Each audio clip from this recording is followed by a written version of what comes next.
Good evening. An influential business group is the latest voice to join growing calls for the government to scrap HS2, the high-speed rail project. The Institute of Directors has described the £50 billion scheme linking London to the northwest of England as a grand folly which won't help the economy. But the government has defended its position, saying the new line is crucial to meet Britain's growing transport needs. Well, the proposed service is due to come in and out of Euston Station, which is where we can join our reporter Emma North. Emma. Assad, there's very little argument about whether our transport system needs upgrading, and HS2, the high-speed rail network, was supposed to solve the big problem of connecting cities like Manchester and Birmingham to this station in the capital.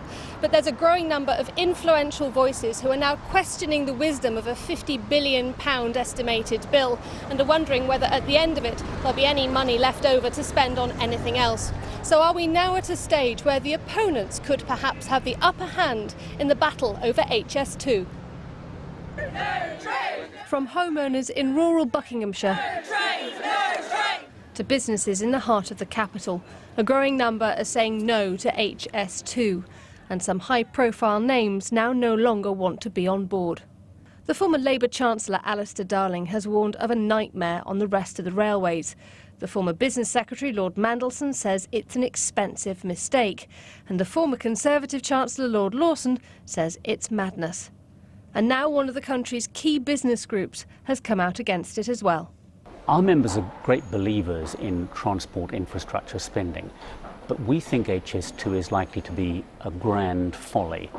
We'd much prefer to see the same money spent on hundreds, perhaps even 1,000 much smaller projects, rail, road, air, projects that will make a huge difference immediately. 70% of IOD members say HS2 won't affect their productivity.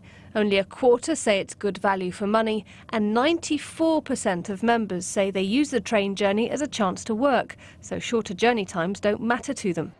But at Euston this lunchtime, two business travellers showed just how divided opinion still is. I haven't looked at the cost side of it. The practical side, yes, I think there is a need for it.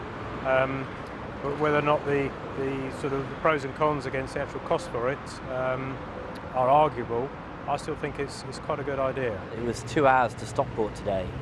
That's kind of fine. I had time to open my laptop, do a bit of work and arrive in London. It seemed pretty quick. To take 20 minutes off that wouldn't make much difference to my life.